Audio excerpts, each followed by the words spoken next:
Good morning, everybody, and welcome to today's A Different Perspective. We got a great show, great people. Let's get into it.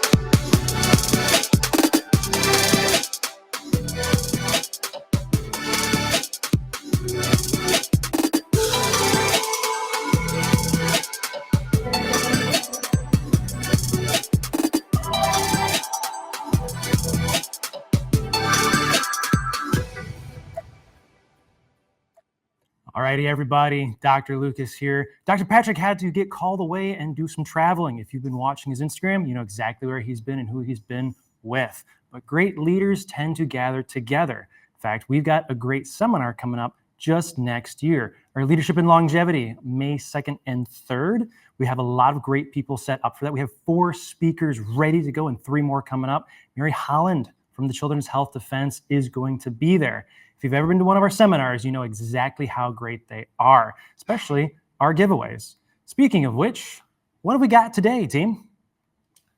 Good morning. Good morning, everybody. Good morning, everybody. We are super excited to be here today. Make sure that you're interacting with us. We love chatting with you guys. I'll be on Instagram. We have Erin here on the ADP website and Dr. Bryce there on Facebook. So make sure you show us some love. Yeah, absolutely. So I got a little sore throat this morning. I'm sure some of you guys might too. And what we're actually giving away today, I'm probably going to pop the top off of here pretty quick and start down in some. But we got some elderberry reishi honeysuckle. So we're about that time where we just had our Halloween event, right? Some kids are already getting a little sick. Some of us are probably getting a little something. There's things going around where this is something that can really be helpful at helping you get over that. So that's our giveaways today. So if you guys would like some, make sure you guys are commenting with us, share the post, like it, tag some friends. But we do have a winner of something already. So Erin, what do we got? Yeah, and let me tell you, if he pops the top off this one, we've got lots of fresh ones. Okay? I probably will. We'll be doing shots of that one. So fabulous. Great, yeah. We have our Academy winner today. I'm so excited to read this one. Yeah. Okay. She is a first-generation American with a connection to her local and Serbian community. She has 15 years of clinical experience in this setting, but it felt constrained by that type of medicine as she watched patients getting sicker and sicker, including her own family members. She's excited to take her leadership skills and the wisdom and knowledge she learns through the Academy and reach out to that community. So congratulations, Becky. Oh, and I'm going to do my best here, sister. Damjanovic. How's that? That's pretty good. Becky. Becky. Becky. So be Awesome. sure to either reach out to the giveaways team or the Academy team if you've been connected with them already. We're so excited to have you on board. And everybody else, keep commenting, stay in contact, and we'll talk to you at the end. Absolutely. And speaking of getting in contact, if you're looking for more information or if you're even looking to take your health one step further, go check out our newsletter. In fact, you can even take that one step further and go check out our Find a Clinic. But when you go to our website, right, go to that top right side, that's where you're going to get the best connectability going. Scroll down, find where we have a clinic near you. Our doctors are perfectly capable of doing long distance stuff. I'm always working in Australia, for example. We can always reach someone inside the United States. But with that being said, guys, let's get into our different perspective.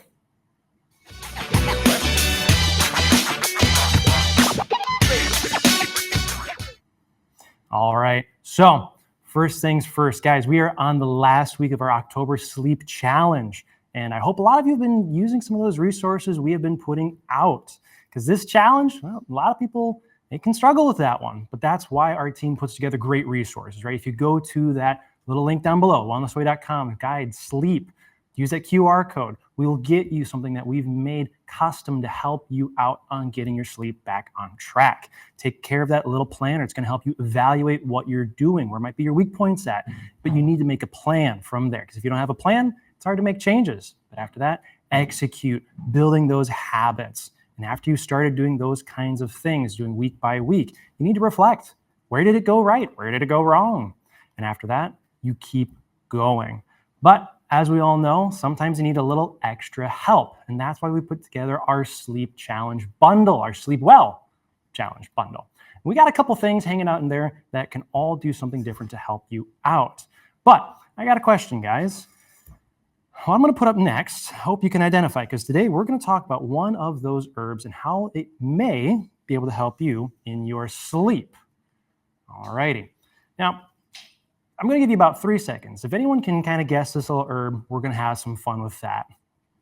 But if you're not an herbologist, here's what we got. We're talking about valerian today, guys, and these are a couple of the things that we've seen valerian be able to do. But why valerian? Why would we make use of that? What role does it really truly fill? Well, let's actually look at the landscape of what's going on, right? So National Library of Medicine, right? They've talked about insomnia, right? And we've all known someone that has insomnia. We've all seen the jokes. About a third of people, upwards of 30%, are struggling with insomnia, right? And there's a couple different ways that you can look at insomnia. There's a few different ways it manifests. Surprisingly, sleep is complicated, and so are the troubles that go along with it. So let's take a look at how the medical doctors have decided to categorize your sleep troubles. So insomnia has 3 different categories. And at the end of the day, guys, does it matter? Not necessarily, because they're all sleep troubles. But you've got chronic insomnia disorder, right? You're missing 3 days of sleep for at least 3 months every week. That'd be terrible, right? Short-term insomnia disorder, and very generally 3 months of trouble. And then other. I always find it funny when they run out of categories and they just slap the word other. And basically, it's just still having trouble with sleep. But let's maybe consider where we see valerian fitting in through history, because some of the best things to do is just look at what have people done before. Because I tell you what, more people that lived longer than I have through way worse situations figured out how to use some of these things. So let's look at valerian through history. And we actually go all the way back to the Greeks, and we're not going to have a big, long history lesson. We're just looking at the fathers of modern medicine. So Hippocrates and Galen. See, valerian was used all the way back before Christ was even around. We're talking like 300 years ago. Hippocrates, and you all know the Hippocratic Oath, right? He was prescribing valerian for insomnia. I guess sleep troubles have been around as long as people. But then this guy, Galen, he continued that forward. He started up in about 100 AD, and if you've been through medical school, you probably heard Galen. If not, all you need to know about him, he wrote some of the foundational medical texts that lasted until the 1500s. But what else happened at that time? Well, the College of Physicians. Thank you, Britain, for this group. You're going to see that they're pretty similar to some current groups that we have in America. So these guys were started about the 1500s, and they could basically determine who got to practice medicine and who didn't. In fact, they could actually bring a charge of malpractice or failure to practice with a license, accuse you, bring you to court, judge you, and then basically kick you out of the practice. Man, that sounds familiar. But there's something else that they did, something very important. They controlled all medical texts, who could print them and who couldn't. Now, that, as you can imagine, would be a problem. Maybe one a little bit similar to today, where one group controls the information for how to take care of your health. But as always, someone comes along and says, well, I disagree. And that's where this guy, Nicholas Culpeper, came around. Now, he was a bit of a wackadoodle. I will completely admit that he came around in the 1600s, but he took advantage of the English Civil War to say, I'm going to break your monopoly. So what he did is that he took a book called the Theatrum Botanicum. Do you need to know what that is? Nope, it was just a medical text. But he translated it from Latin into English, and he included something very important. He focused on people's local herbs, and he focused on something called a galenical preparation. Now, what is it that's significant about a galenical preparation? Well, actually, we at the Wellness Way kind of owe a little bit of our practice, not all of it, we're chiropractors at heart, but we owe a little bit of our practice to this whole deal. Because a galenical preparation is what's sitting on that table over there. It's a tincture. That's all that it is, which is like, okay, apparently it's been along for a while. But because of that, shall we say, monopoly, people had lost a little bit of that art.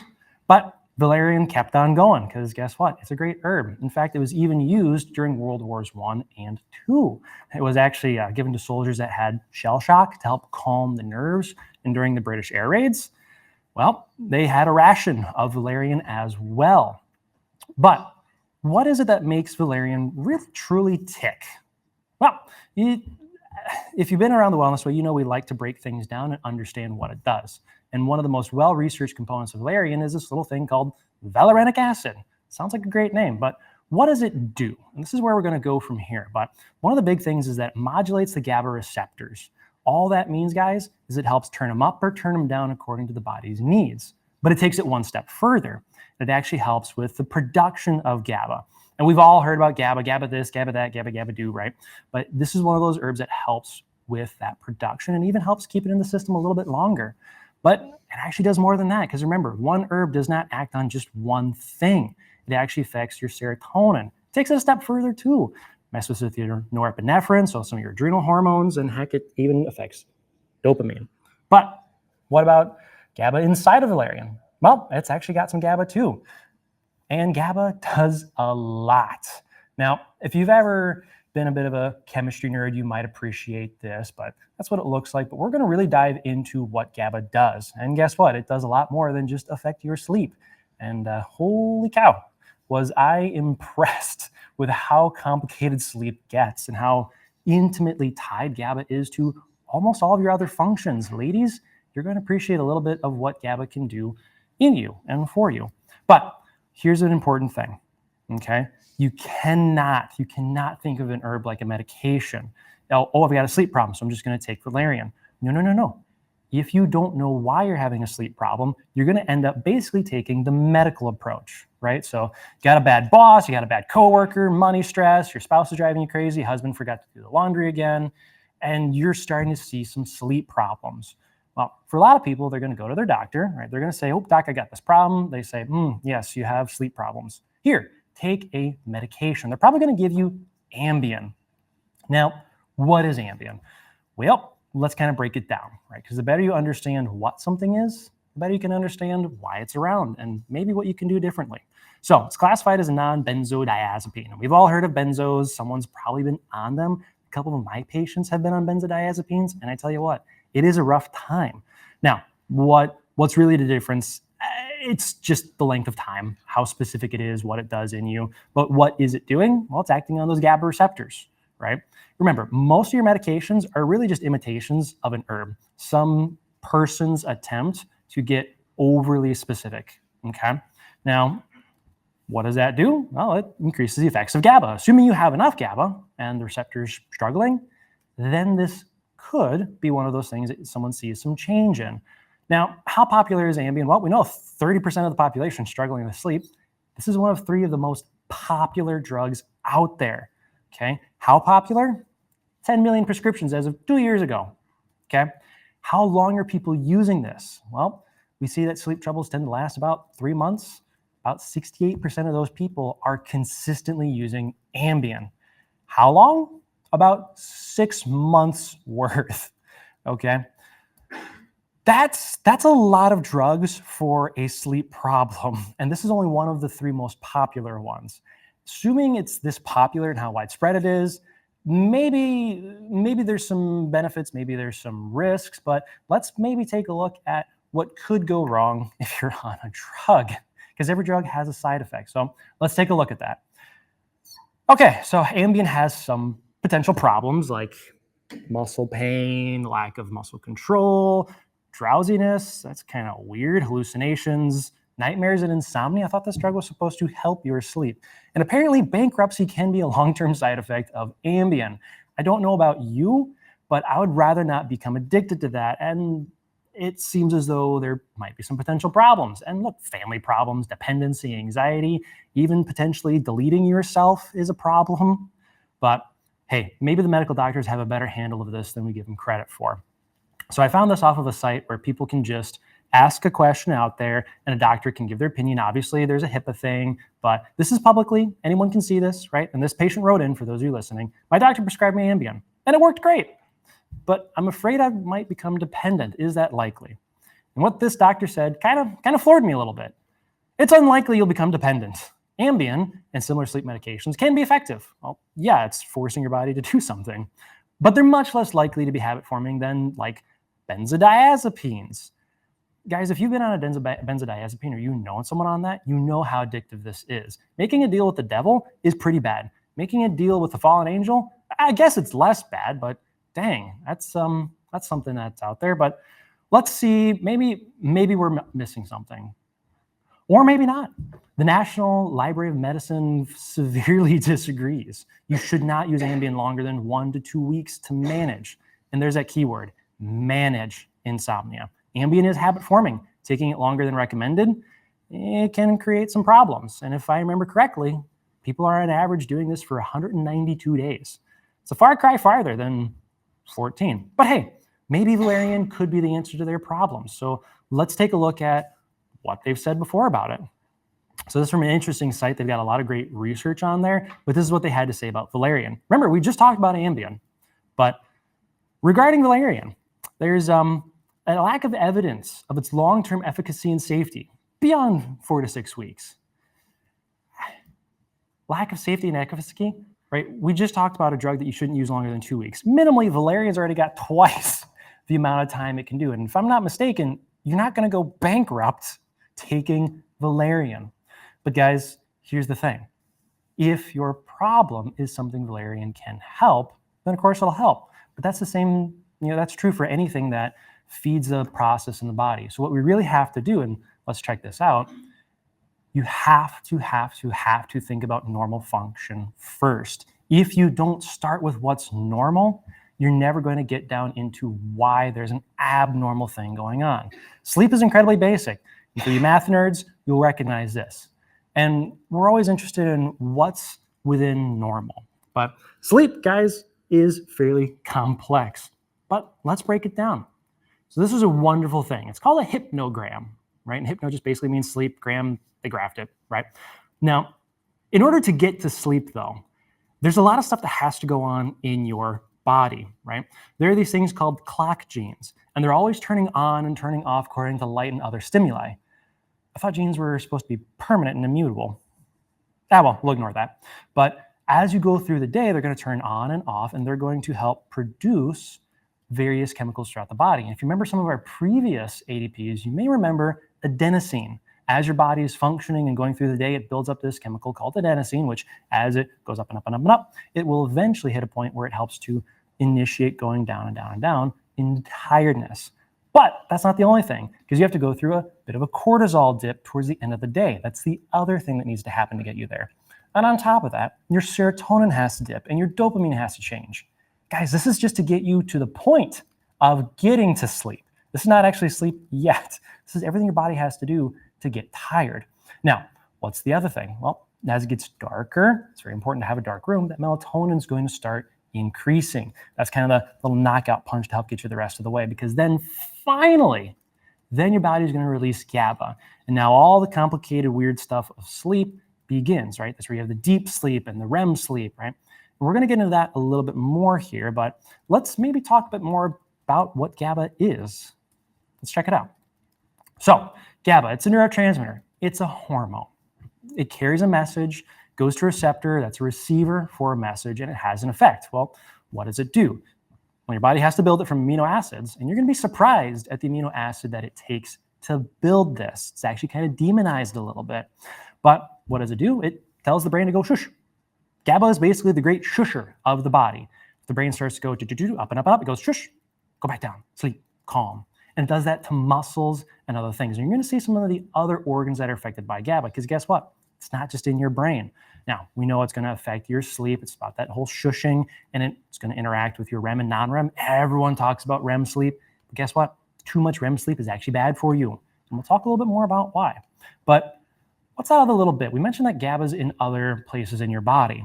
And I was a bit surprised at how far GABA goes. Right? It's in your pancreas, actually. It affects your immune system. Even your liver uses it. Your lungs dependent on it. Ladies, you're going to be surprised at how intimately tied to your normal functions GABA is. Guys, we get away with it a little bit differently, but we'll get in there, okay? So let's actually look at what GABA is doing in that great symphony of sleep. Do not panic when you see this. It is a lot of colors. It's a lot of lines. Just follow the green line. Okay, see that serotonin dip, and you see that GABA come up, and that, because it's the great shusher, shushes your brain and helps your body really enter into that restorative sleep. Okay, but then it starts to dip a little bit, because guess what? Body and brain, they're getting different treatment. Okay, so it dips a little bit. These other, wait a minute, histamine. That's part of the story of sleep. Absolutely. The histamine's going to raise up, your brain's going to get active, and boom, that's where you've got a bit more of that REM sleep coming in. Okay. Now, this is not the full thing, right? But in order to get a truly restful night of sleep, your body has to manage all of these things, dopamine and norepinephrine and like all cortisol. Okay.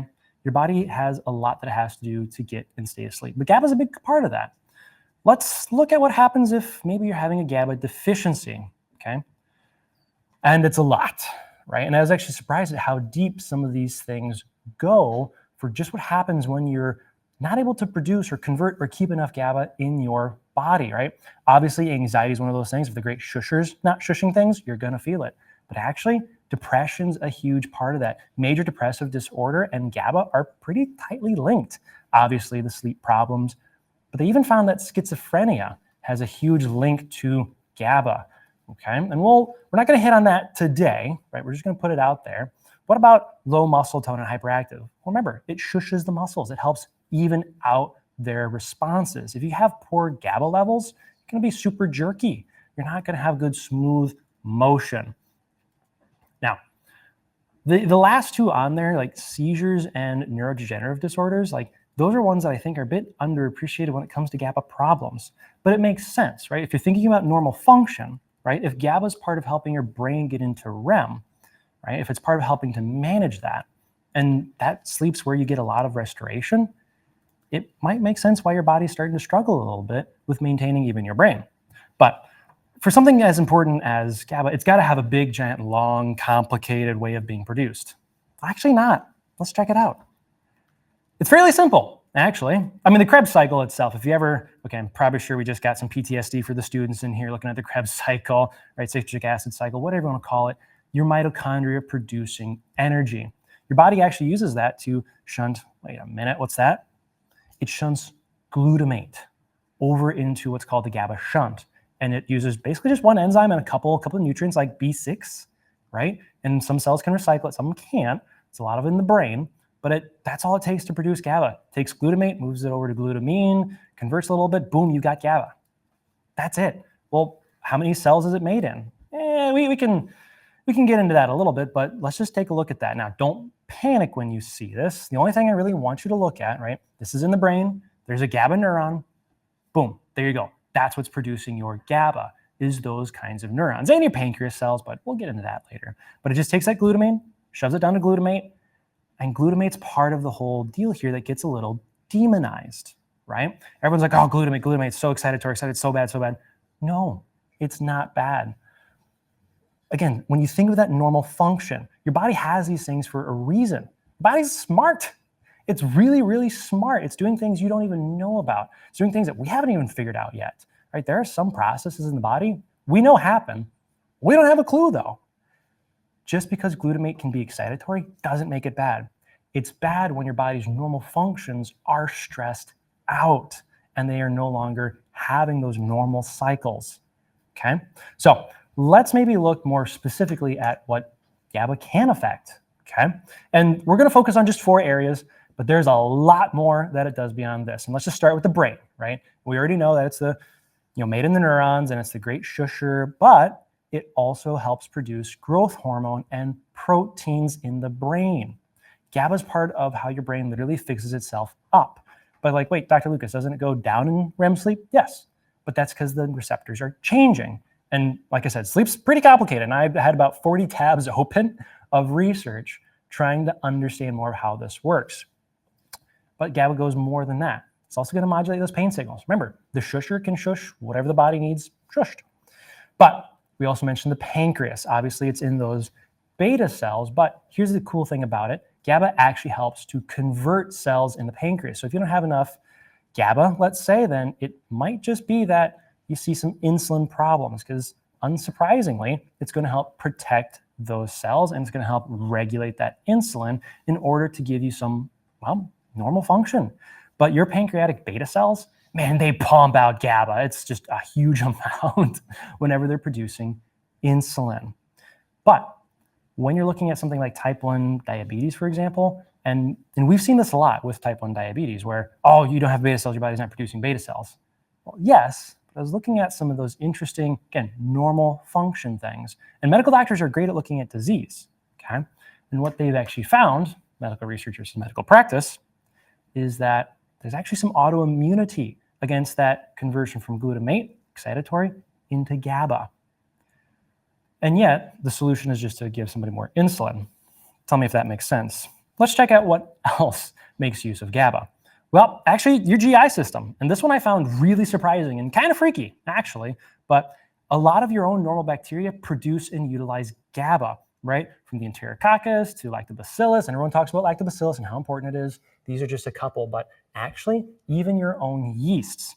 And some not so friendly yeast will use it. But some of what they found is that GABA actually alters pH. And your normal bacteria can use it kind of as a weapon. I guess the great shusher is also the great go to sleep for everything. Okay, but what else? Actually, a lot of the neurons and the immune cells in your gut will use GABA to help regulate what's called nerve-driven immunity. As these nerves receive different signals, they're going to start exerting other, signals to other cells and signaling for, hey, we need more cells. We're losing something here. But there's one more little bit about this. Remember how those neurons are really what makes GABA and the pancreas cells? I didn't say they're only in your brain. Okay, these cells actually make up almost 10% of the nerves that are around your GI. And they do a lot more than just shush. Actually, some of the things they shush allow other things to get excited and start doing more work. Like, okay, well, I guess GABA's kind of crazy. Remember, ladies, I did say GABA would be relevant to you a bit more than the guys. And, reproductive tract is a huge place where GABA is going to interact with you. So, we've all seen the idea of oh, my ovulation, I got to produce these hormones. GABA is actually going to interact with your ovaries, ladies. One of the big things it does is it actually helps maintain that corpus luteum. Doc, what is that? It's what your body uses after it ovulates to produce progesterone. And we all know how calming progesterone is. There's a couple of reasons why. But it's not only that. It actually helps with those ovarian insulin sensitivity. Ladies, if you have PCOS, this can be a component of what's going on for you. Is GABA everything? Nope. We all know insulin's very important. Remember, your body has to work together as a whole. If you just focus on one thing and that's all you work on, you're going to miss the forest for the tree. Let's look at the rest of what and how GABA does inside your, reproductive system. It's one of the master keys for regulating GnRH. Doc, well, what's that? Think of it as the master signal for regulating your reproductive cycle. If you don't get enough what's called gonadotropin releasing hormone, your body's not gonna get the signal in the ovaries and the uterus to do a normal cycle. GABA is part of what shushes things in the brain to let this come out. It's kind of excitatory in that way. Now, what's the other little thing here? Well, we've seen it in the pancreas, but it actually helps protect against oxidative stress. Now, there's a note that I do want to make for you guys. It's actually kind of on the yeast side. Yeast actually will eat GABA. They use it to help grow. It's not just sugar. They'll actually hijack your own enteric GABA systems. They'll steal it from other bacteria in order to grow. Not just yeast, but mold too. If you've been around us, you've started hearing more about mold and mold. Like a couple of my patients, Dr. Bryce, some of your patients, right, have had mold problems. Well, here's the thing. Mold attacks the GI. Well, what else does it do? It also eats your GABA. It's a rough world down there, but let's take a look at where all of this stuff is going on. Let's take a look at one of those little receptors that causes all these crazy things to happen, okay? Here it is. That's it. That's basically what it looks like. There's two other ones. They actually get simpler looking, but this is basically where all this hullabaloo is happening at. This is affecting your sleep and your immune system and your reproductive system, right? All of these systems are being affected by this one little thing. Now, that alpha and that beta and that little Y thing, that gamma, right? These are all just different sites, right? These are all different things that affect that transmitter, right? But let's look a bit more into the neurosteroids, which, ladies, guys, these are your hormones. So let's maybe ask a very basic question. Do your hormones change through the month? Well, let's check it out. But I got one other question on that. Do they change through the day? Well, let's maybe answer those questions both. As a refresher, ladies, this is what your cycle looks like. This is not even the whole thing. This is just parts of it. Gentlemen, This is why you can kind of come home one day or you leave the house and she's all great and happy. And then like a week later, you leave the house and she's in tears. This is part of why. Now, it goes a little bit further. Gentlemen, have you ever noticed, ladies, have you noticed? You leave the house one morning, everything's fine, it's all good. And then you come back that evening and everything's terrible. The drop of a hat, she's crying. You don't know why you're so emotional. I found why.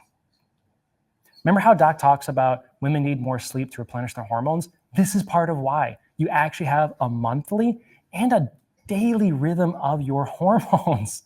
Okay, estradiol has its own circadian rhythm. Dineural, what does it mean? Morning and night. Okay, ladies, you can have up to 4 different peaks and changes through the day of your estradiol. That's what ultradian harmonic. This is an overly fancy term for like a 6-hour, an 8-hour, or 12-hour cycle. This is why through the day you can feel like you all of a sudden lose your mind. It's because your body's literally changing the things that affect your mind throughout the day. And it's not just estradiol, it's actually your progesterone too has its own circadian clock that it follows. Okay, and it relies on this little enzyme called steroid hormone-related enzyme. It's a star enzyme. It's a huge process. It's a huge thing for how your body makes these hormones. But here's the thing. You have a monthly cycle, but even on the daily, right, those granulosa cells, those cells in your ovaries have and are affected by the circadian rhythm and the genes that control your day. And of course, we all know that cortisol has a component here, but ladies, you actually get higher cortisol secretion than the guys. This is why your guy can be calm in the face of something absolutely infuriating and why you're like, why aren't you upset? He's not getting the same response. But here's the thing. Ladies, you also have more growth hormone than us guys, okay? Especially during your sleep. And this is why, ladies, gentlemen, this is why your lady, your sister, your mom, your daughter needs more sleep. Her body actually needs that sleep to release the proper amount of growth hormone to repair itself. It needs that time to manage some of these cycles of hormones. If she's not getting enough sleep, it's going to be a bad day. Her body's not, quite literally, not producing and replenishing what it needs. You know, if only there was a test that could show us how well your body was managing its hormones. Well, actually, there is. Let's check it out. If you've been in the wellness way, you've probably had a Dutch test run, okay? And there's more that you can do beyond this. You can actually test your whole monthly cycle via like what Dutch puts out there. But this is just looking at, okay, how well did you actually get past ovulation? How well did your body manage all of those signals, okay? This is why it's important to get testing to see what your body is doing with its hormones before you go and start doing things, well, by adding hormones and all that other stuff into you. But there's one other little thing. Because you're probably thinking, okay, cool, Doc, well, how does this affect Valerian? It affects GABA, it makes it better, right? Well, remember, it's not just GABA it affects all these other hormones. And guess what? A lot of those pathways that you saw in that Dutch test with all the dials and all the arrows, it's just showing us how well are things flowing down the stream. How well is the factory making goods, right? And some of those pathways can become deficient when you've been under acute stress, long-term stress, when you aren't getting enough, shall we say, nutrition from your GI. These pathways can become deficient. And there's one pathway in particular where if you're deficient in that, Valerian is actually going to mess you up. It's called the COMT pathway. Probably thinking, okay, cool. Well, what does that mean? It just converts stuff, helps your body get rid of things. But what specifically? Well, one of the big things is dopamine. Remember, Valerian, by affecting GABA, affects dopamine. It also has all these other things that allow it to affect that.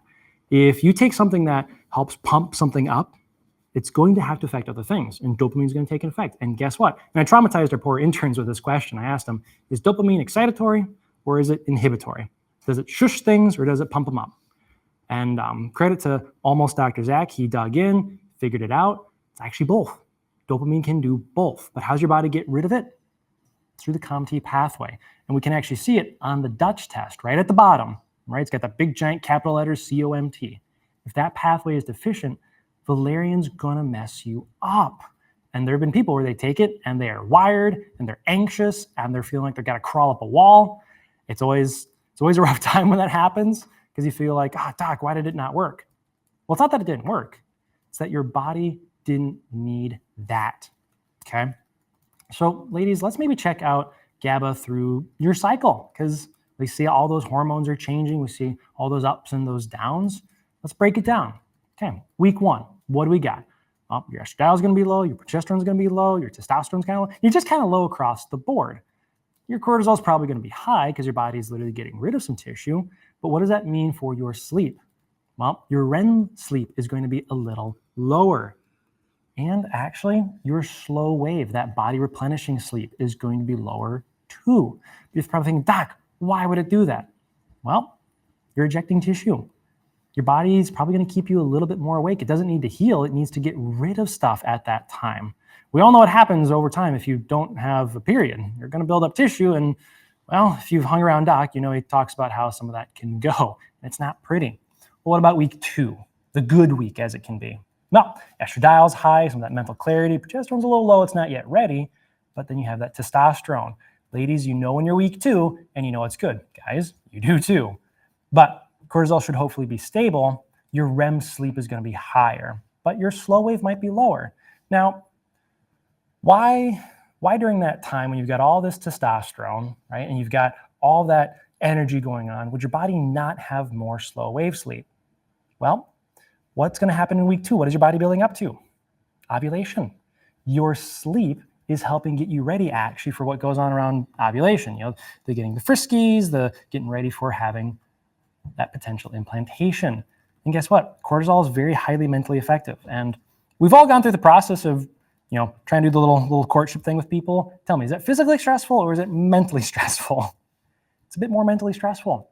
Your body is going to need that REM sleep to help recover, because REM sleep is quite literally where your brain and your mind sorts through all the crap of the day and replenishes and flushes out the junk. Okay, let's look at week 3. Okay, so we know that we're going to have these different changes going on with your hormones, right? Hopefully, assuming you're not under stress, cortisol is going to be stable. Guys, this is why it's important to support your ladies. This is also part of why week 3 can be a setup, because this is where your sleep is going to help replenish your body. Okay, it's going to replenish your mind. You're going to have hopefully all the good stuff going on, because in week 4, right, this is why this is going to be that major bonus week if week 3 goes well. Because guess what? That cortisol sets you up for success. Whether or not you're helping to manage those hormones are going to set you up for success or failure. Okay, you're going to have that tapering off. Your body's getting ready for the period, right? Getting rid of tissue. So what is it going to do? Well, it's actually going to spike your slow wave sleep. Okay, and your REM sleep's going to taper, right? You don't need as much of that by comparison, but your body's getting ready for a major, shall we say, immune reaction, because it's got to get rid of all that tissue. So you got to build up some of that physical strength and replenishment. Slow wave sleep is actually where you detox, guys. Remember seeing those big giant dips with a nice big blue line? Those are part of your detoxes. If you aren't getting into these different components of your sleep, if you're not getting into slow wave sleep, you're not going to detox correctly. If you're not getting into REM sleep, you're not going to replenish your mind and your physical brain like they need to be replenished. Okay, this is why an Oura ring is actually really nice. I'm not paid by Oura for anything. It's just really nice to see what is going on with my sleep. And you can actually start correlating the slow stuff, like those big giant dips, and those REMs, like where you're starting to push up a little bit. You can actually correlate that to, am I mentally clear or am I physically tired? I've had those days. I'm not perfect. I still go through stress too. But with all of that that's going on, how hard is it to support your GABA? Actually, not that hard. Let's check out a couple of things that you can do. So thing number 1, we love green tea at the Wellness Way, right? One of the big things green tea is going to do with your GABA is actually help protect the conversion. But what else can you do? Well, berries. Dr. Patrick loves berries, and actually black raspberries are really, really good. Now, and here's the thing, guys, right? There's actually food that contains GABA. Valerian's not just the only thing. You know, the first thing that was found to have GABA in it was actually a potato. I think this is part of why no one can be unhappy eating a potato. It actually has GABA in it. Obviously, don't reach for a potato if you're having insomnia. It will convert to sugar, and that's its own problem. But berries are a big thing. They can actually help protect your GABA receptors. Of course, there's some leafy greens that you can do because they have some of the nutrients, not just B6, but you also need some magnesium to properly convert and produce your GABA. We always talk about sugar, right? Sugar is, a lot of people overdo it. We've all been there, right? it's going to stress out those mitochondria, right? That Krebs cycle that helps produce it. If you are having higher amounts of sugar, it can really burn up your ability to produce GABA, but it's also going to burn up your B6. This is part of why people that have alcohol problems, or even why some of you like you have a glass of wine before bed and actually have worse sleep. This is a part of why your body's burning up the B6 to process the sugar. And what does it not get to do? Produce GABA. It's actually going to leave you with more glutamate. Now, what's the other big thing? You can get some regular sleep, and I guess I might have been sleeping a little bit when I made that slide, but protect your sleep, guys. Have a regular cycle, right? Your body's on a circadian rhythm. It has timing for all of these things, okay?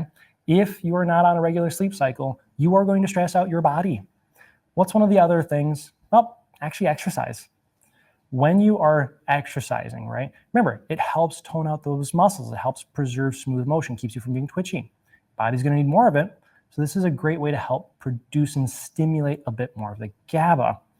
Now, with all that being said, how hard is it to sleep? We've all been there, right? These are just a couple of the things that you can do to try and help support your sleep. Take advantage of that with the sleep guide, because guess what? There's a lot of stress out there. There's a lot of sugar out there. There's a lot of things that are going to try and disrupt your sleep. The medical approach is going to try and put you on Ambien. Why? Because obviously GABA is the problem, so we'll just force that. But as we've seen, there's really a lot more things going on beyond just GABA. Is it a huge part of your sleep? Absolutely. You need it to shush your body so you can help repair. But you also need it to help produce insulin. And you also, ladies, you need it for your cycle. So hopefully at the end of this, the thing that you walk away with is sleep's kind of complicated. There's a lot that goes into it. And GABA is just one part of that whole story. Now, guys, we're going to go shift over to our last 10% over on our ADP website. It's going to be a little intense, and it's not something that we can just put out there. And in today's environment, there's going to be a little bit of an issue. But before we go and do that, I believe we've had people commenting. Table team, what do we got? We do have our 5 winners. So from Facebook, we have Yanni Vollmer, Kayla Marie, Rachel Keller. So make sure you give that to your kiddos there. We have Sonia Shea and Meryl Newler. So make sure you guys all send an email to giveaways@thewellnessway.com to claim that, and we can get it sent over to you guys. Yeah. What's going on in Instagram? Yeah, you guys, Instagram was kind of going off today. You guys were asking some incredible questions. We do have our 5 winners off of Instagram. So I have Bezzy Lynn, LWaka3_, the Lindsay Burgess, Jacqueline Bassett, and Blue Eyed Gidget. If you heard your name, guys, make sure you email your giveaways at The Wellness Way. And let us know your real name too, because that's fun. Both names together. All right. ADP, thanks for hanging in with us. Little hiccup there, but we got it all back on track. That replay is going to have everything you need. And thanks for hanging with us. So Deanna Weinreis, you shared your email. You know who you are. Mary N., Kim Zabel, Dee Menike, and Shelly, you guys are here every week chatting with us. We appreciate that so much. So, and as always, you guys are invited live in studio. We do have a studio guest today who will have a complimentary bottle as well. So thanks. If you ever want to visit us, just reach out. Let giveaways know. Yeah, we're excited. And the next couple of weeks are going to certainly be interesting. As you saw, we had Dr. Lucas with us today. Stay tuned. Let's see what the next couple of weeks are. Thanks, guys. It is going to be an exciting several weeks coming up. That's for sure. But we're going to roll into that next 10%. Go ahead and jump over to the ADP.com or thewellnessway.com/ADP. I used to put it in the old way all the time, but head over there and we're going to continue our discussion. All righty. Welcome back. And let's dig into this last 10%. This is going to be a little intense, actually. As you know, we in the Wellness Way, we are consistently trying to be active in our communities, okay? Now, as part of that activity, that means you got to kind of pay attention to what's going on around you. And, well, let's look at something recent that came out. This is going to be a hot button topic, okay? U.S. study on puberty blockers goes unpublished because of politics, doctor says. Now, let's maybe take a quick moment and consider that headline. And this is from the New York Times. You can go and read this yourself, okay? They refused to publish something because of politics. Man, I hope that doesn't happen more often. Although maybe as of 4 years ago, we might have seen that a lot more. So in that situation, we have someone refusing to put something out there because it's politically bad. Sounds a little suspicious. Let's check out a bit more of just what was going on in this study. So, now, puberty blockers, you've all heard of the whole transgender issue. We all know someone, our kids hear about it. There's a lot more of it in the schools, and you want to give it credit for. Okay, and I'm going to actually call out a couple people on this one here today, and this is why we're on the last 10% in order to do this. But they found that giving these kids puberty blockers didn't improve their mental health whatsoever. And that's what we're told is the key to improving these kids' mental health is shut off their body. Shut off their body and they'll feel better mentally. Guys, if you remember what we just went through, you're going to start picking up this might be a false bill of goods. And what they said that these findings, the science might be weaponized by opponents of giving children puberty blockers. Now, how deep does it go? Well, the influential doctor's name is Johanna Olsen Kennedy, and she began this study 9 years ago. Her and her cohorts picked up 95 kids from across the country and gave them these drugs that shut off their body's normal functions. Okay?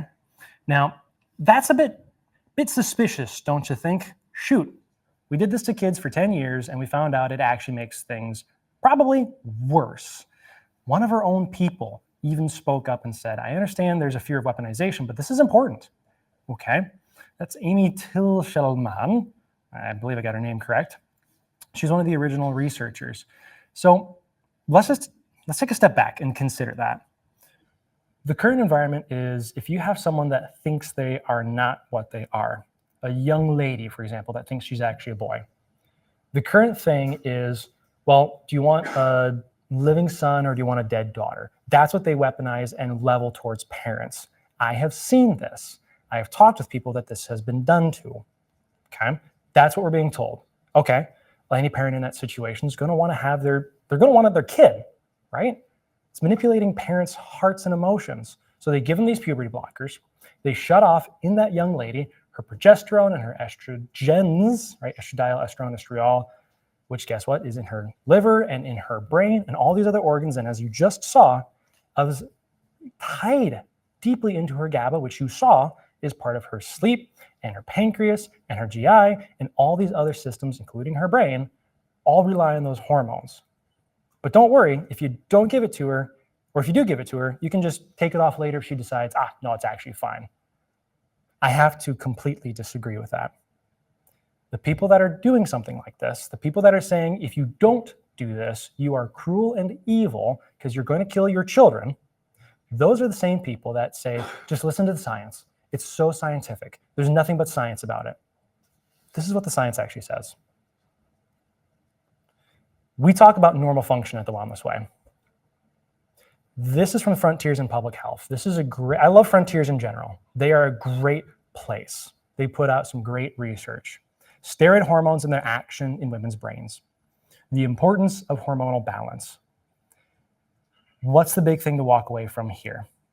These steroid hormones, progesterone, testosterone, and the estrogens, find their way into the nucleus of your cells, and they regulate your genetics, the expression of your genes.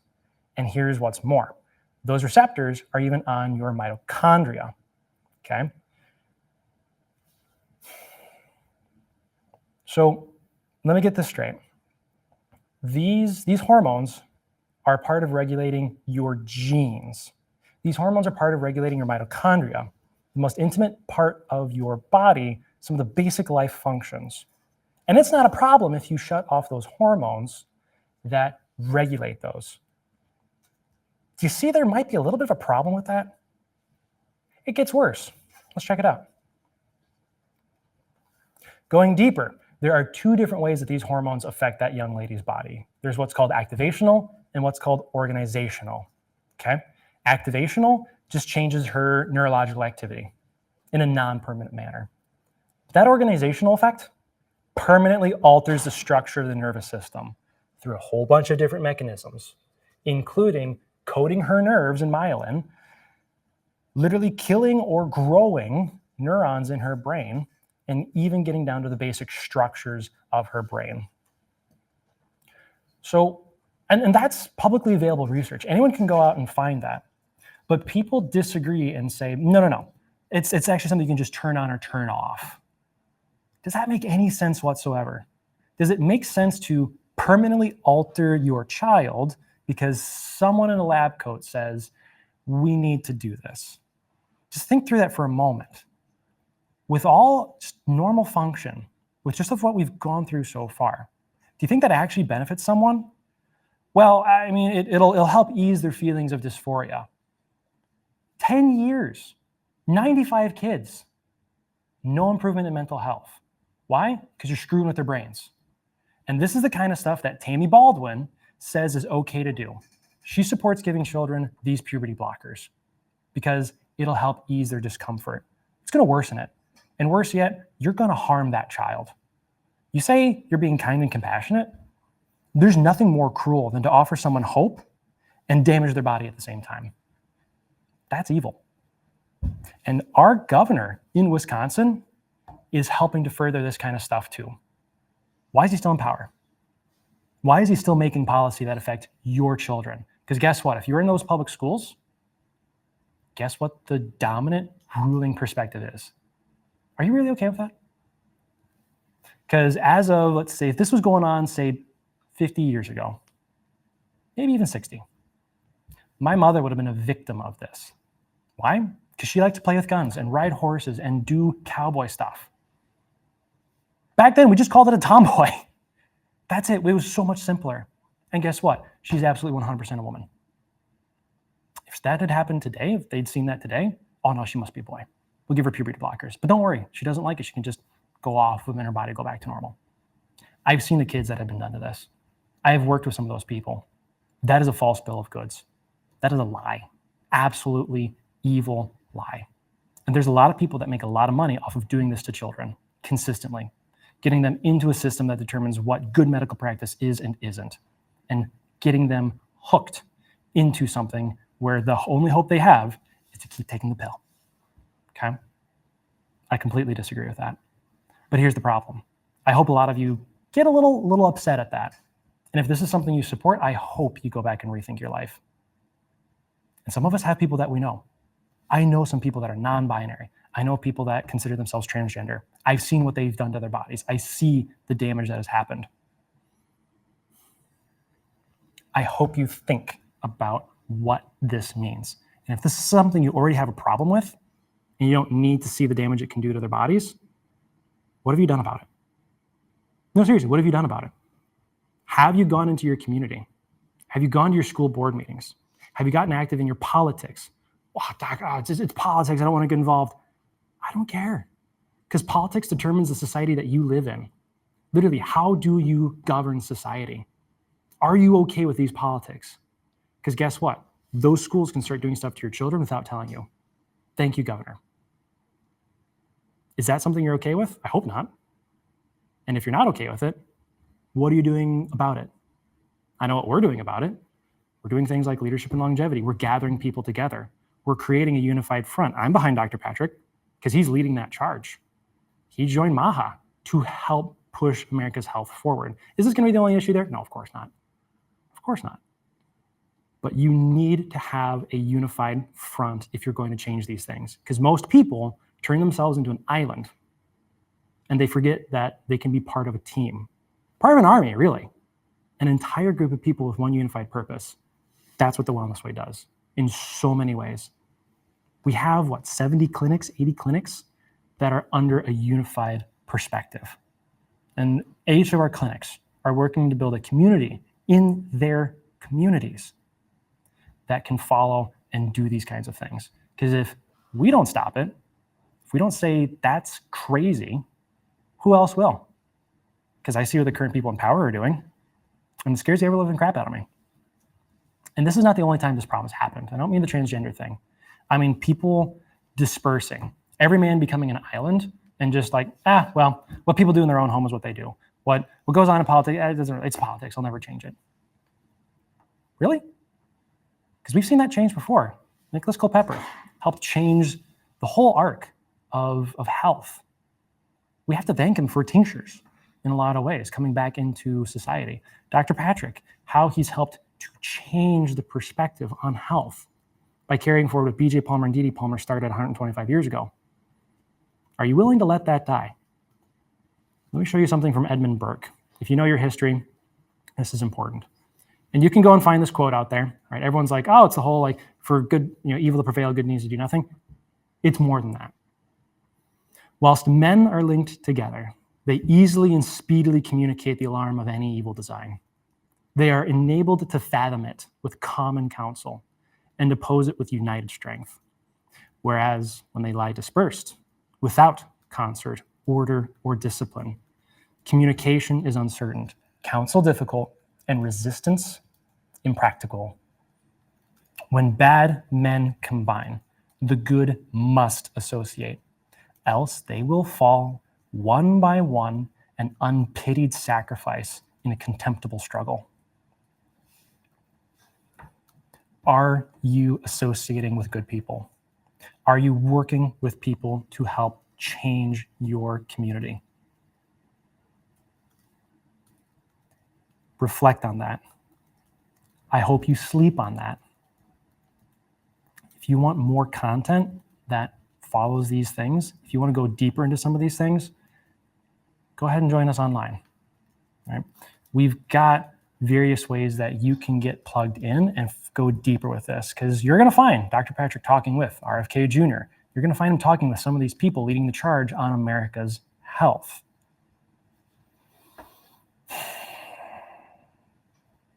Always a good show with ADP. But for now, guys, that's all I've got. Stay healthy, stay free. Thank you for watching. Make sure to subscribe to this channel so you don't miss a single video or live stream. Each week on A Different Perspective, we bring you the most cutting-edge information on health you won't find anywhere else. For more information on this topic, please visit our website. A Different Perspective offers life-changing information and resources to share and explore. A Different Perspective is leading a health revolution.